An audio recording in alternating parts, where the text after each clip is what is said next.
नमस्कार दोस्तों, आज की साखी है कि मृत्यु का संदेश मिलने पर एक अभ्यासी को किन बातों का ख्याल रखना चाहिए। तो आइए बड़े ही प्रेम और प्यार से आज की यह साखी शुरू करते हैं।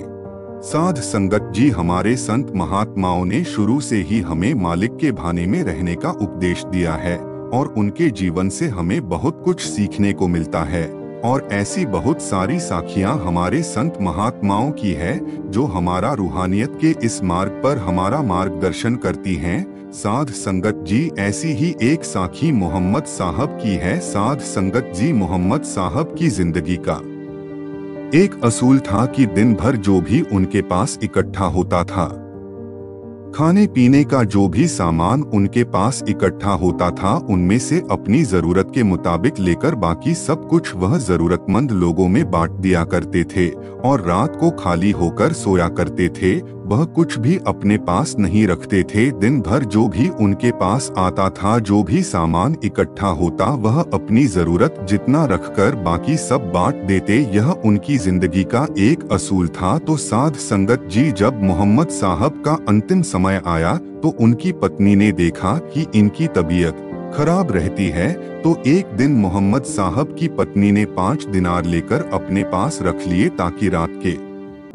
समय जब भी उनकी तबीयत खराब हो तो वैद्य को बुलाकर इनका इलाज किया जा सके, या फिर कोई जड़ी बूटी लेकर आने की जरूरत पड़ जाए तो उसमें ये पैसे काम आएंगे। तो साध संगत जी, जब रात हुई तो मोहम्मद साहब को नींद नहीं आ रही थी।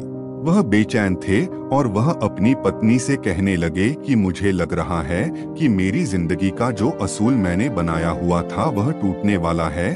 और मोहम्मद साहब अपनी पत्नी को कहने लगे कि मैंने आज तक कभी कल की फिक्र नहीं की, लेकिन आज मुझे डर लग रहा है कि घर में कहीं पैसे पड़े हुए हैं। और मोहम्मद साहब ने अपनी पत्नी को कहा कि अगर घर में कहीं भी पैसे पड़े हुए हैं तो उसको जरूरतमंदों में जाकर दे दो। तो मोहम्मद साहब की पत्नी यह सुनकर डर गई और वह सोचने लगी कि इनको कैसे पता चल गया। तो वह मोहम्मद साहब से कहने लगी कि माफ करना, मैंने कुछ पैसे इसलिए एक तरफ रख लिए थे क्योंकि अगर आपकी तबीयत रात को खराब हो गई तो उसमें काम आएंगे, इसलिए मैंने यह पैसे बचाकर रख लिए थे। तो यह सुनकर मोहम्मद साहब ने अपनी पत्नी को कहा कि जिस खुदा ने मुझे हर बार दिया, हर दिन दिया और इतने सालों तक देता आ रहा है, क्या हम कभी भूखे रहे हैं? क्या हमारी हर जरूरत पूरी नहीं हुई? जो सुबह देता है और शाम को भी देता है, क्या वह रात को नहीं देगा?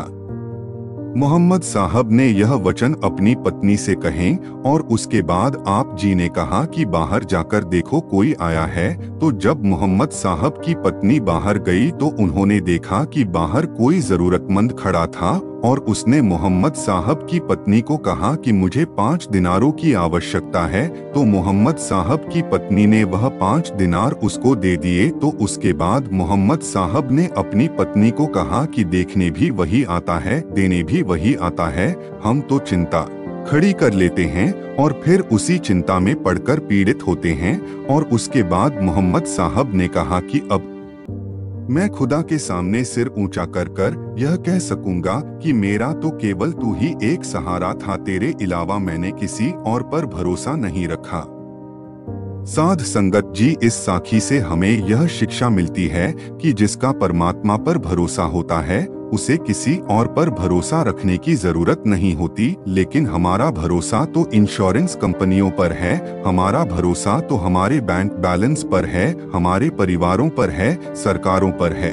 साध संगत जी, जिस समय मोहम्मद साहब की पत्नी ने वह 5 दिनार उस जरूरतमंद आदमी को दिए थे, उस समय मोहम्मद साहब ने हंसकर कहा था कि अब समय आ गया है, अब मैं बेफिक्र होकर जा सकता हूँ। तो मोहम्मद साहब ने चादर अपने मुंह पर ओढ़ ली और उसके बाद जब मोहम्मद साहब की पत्नी ने वह चादर मोहम्मद साहब के चेहरे से हटाई तो उन्होंने देखा कि वहाँ पर तो मोहम्मद साहब की लाश पड़ी हुई थी और वह जा चुके थे। साध संगत जी, जैसे वह 5 दिनारों ने ही मोहम्मद साहब को रोक रखा था, जिसके कारण वह बेचैन थे। साध संगत जी, हम चाहते हैं कि हम सब चीजों से मुक्त हो जाएं, लेकिन जो धन हम इकट्ठा कर लेते हैं वह हमें बांध लेता है, हमें मुक्त नहीं होने देता।